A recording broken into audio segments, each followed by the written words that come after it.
ICC टी20 विश्वकपको तयारी स्वरूप खेलिएको अभ्यास खेलमा नेपालले भारतको Mumbai cricket academy MCA president 11 लाई 7 विकेटले पराजित गरेको छ।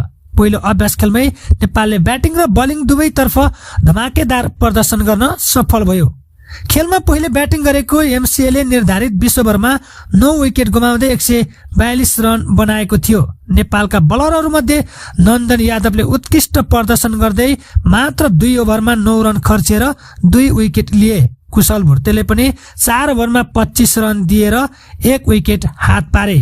143 रनको लक्ष्य पछ्याएको नेपालले 17.2 ओभरमै 3 विकेट गुमाउँदै 143 रन बनाउँदै सहज जित निकाल्यो। कप्तान रोहित पौडेलले 43 बलमा 50 रनको अभिजित अर्धशतक प्रहार गर्दै टोलीको जित सुनिश्चित गरे भने कुशल भुर्तेलले 21 बलमा 38 रनको आक्रामक पारी खेल्दै राम्रो सुरुवात दिलाए। एमसीए का बलरहरूमध्ये प्रतीक मिश्रा र धनित राउतले समान 1-1 विकेट हात पारे।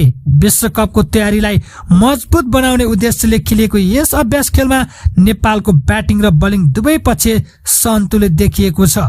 टोलीले अभ्यास खेल मार्फत आत्मविश्वास बढाउँदै आगामी विश्वकपमा बलियो प्रदर्शन गर्ने संकेत दिएको छ र अब नेपालको दोस्रो खेल भने अब पर्सि रहेको छ। हामी नेपाली खेलकुद जगतमा भए गरेका ताजा ब्रेकिङ अपडेटहरूको साथमा निरन्तर रूपमा आउनेछौँ, जसको लागि भिडियोलाई लाइक र शेयर गरेर पनि साथ दिनुहोला ताकि हामीले पोस्ट गरेका भिडियोहरू तपाईहरुले क्षणभरमै सुन्न र हेर्न सकुन्।